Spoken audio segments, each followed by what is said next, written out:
안녕하세요. 22년 3월 5일 탑10입니다. 10위는 박항서 축구대표팀 코로나입니다. 베트남 축구대표팀 감독이 양성 판정을 받고 격리 중인 것으로 알려졌습니다. 베트남 일간 또오이제는 지난 4일 박항서 감독이 양성 판정을 받고 격리 중이라고 보도했는데요. 이어 박 감독은 5일째 격리 중이며 그의 건강 상태는 양호하다라고 알렸습니다. 또한 또오이제는 박 감독은 격리 중이지만 A 대표팀과 U23 대표팀의 소집 준비를 위해 코치진과 온라인 회의를 하고 있다라고 밝혔습니다. 그러고는 박 감독은 빠르게 회복 중이다. 건강 상태도 아주 좋다. 며칠 안으로 코로나19 진단검사에서 음성 결과가 나오면 격리에서 해제돼 정상적으로 업무를 볼 것이라는 소식통의 말을 옮겼습니다. 9위는 김희재입니다. 트로트 가수 김희재가 악플러를 상대로 법적 대응에 나섰습니다. 지난 4일 소속사 스카이 E&M 앤 마운틴 무브먼트에 따르면 김희재는 자신과 가족들에 대해 인터넷상의 허위사실을 유포하고 인신공격성 발언과 지나친 비방 댓글을 단 악플러를 고소했습니다. 4차 고소인 조사를 마치고 현재 피해자 조사를 진행 중인데요. 소속사 관계자는 인터넷 및 유튜브 등에 김희재와 가족들에 대해 사실과 너무나 다른 개연성 없는 허위사실 및 인신공격성 발언을 하는 악플러들의 사례가 몇몇 수집되고 있다. 이미지를 실추시키고 인격 모독을 가하는 사례에는 선처 없이 단호하게 대처할 것이라고 전했습니다. 8위는 화이자 모더나 급성 심근염과입니다. 코로나19 백신 접종에 따른 사망률의 증가는 확인되지 않았으나 급성 심근염은 화이자 모더나 백신 접종과 인과성을 인정할 만한 근거가 충분하다는 연구 결과가 나왔습니다. 대한민국 의학한림원은 지난 4일 오후 코로나19 백신 안전성위원회 2차 포럼에서 이런 내용을 포함한 연구 결과를 공개했는데요. 이 결과에 따르면 급성 심근염의 경우 화이자와 모더나 백신 등 메신저 리보액선 백신 접종과 인과성을 인정할 만한 근거가 확인됐으나 급성 심낭염은 현재까지 인과성을 인정할 근거가 부족했습니다.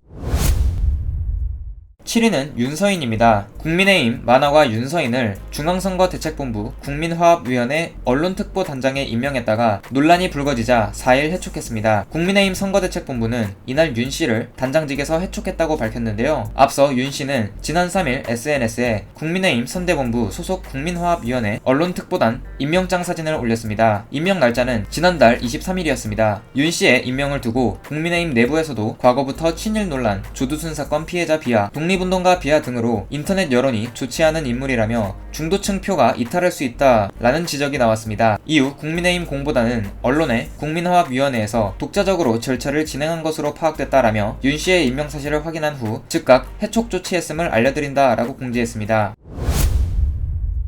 6위는 윤석열입니다. 윤석열 국민의힘 대선 후보는 4일 부산 남구청에 마련된 사전투표소를 찾아 한 표를 행사했는데요. 연분홍색 넥타이를 맨 윤 후보는 미소를 띠며 투표함에 투표용지를 넣었습니다. 윤 후보는 오늘 차 타고 오면서 생각해보니까 제가 검찰총장을 그만둔 지 딱 1년 되는 날이라며 작년 3월 4일 제가 자유민주주의와 법치, 정의와 상식이 무너져 내리는 상황에서 도저히 검찰총장으로서 법 집행을 하기 어렵다고 판단하고 사퇴한 날이라고 했습니다.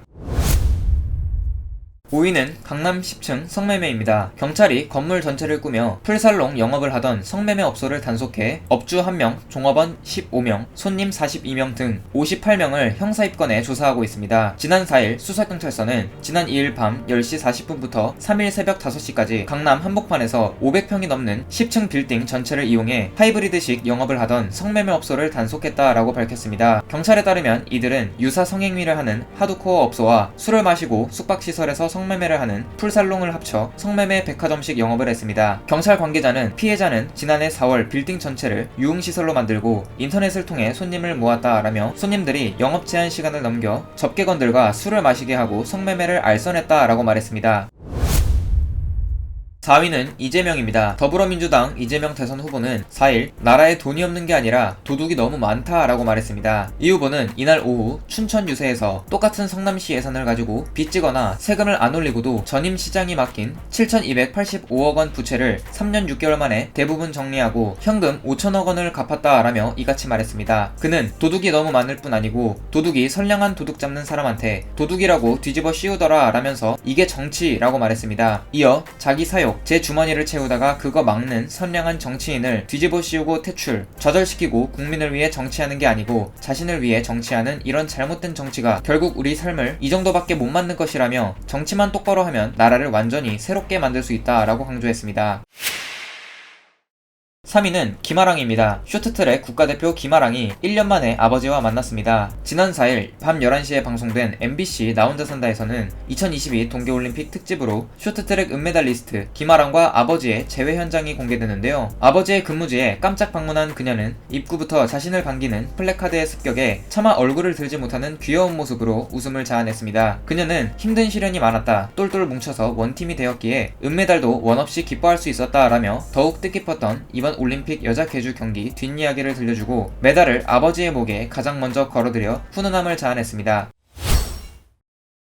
2위는 자포리자 원전 우크라입니다. 우크라이나를 침공한 러시아군이 지난 4일 유럽 최대 규모의 원자력 발전소가 있는 우크라이나 남동부 자포리자주를 공격해 원전 단지를 장악했다는 외신 보도가 나왔습니다. AP, 로이터 통신 등에 따르면 자포리자주 군 당국은 이날 성명을 통해 러시아군이 자포리자주 원전 단지를 장악했다며 원전 운전 직원들이 현재 안전한 운영 여부를 확인 중이라고 밝혔습니다. 이번 공격으로 인한 사상자 발생 여부는 아직 전해지지 않았는데요. 우크라이나 당국은 이날 러시아군의 공격으로 가동되지 않는 자포리자 원자로 1호기 격실이 일부 훼손됐으나 안전에는 이상이 없다고 설명했습니다.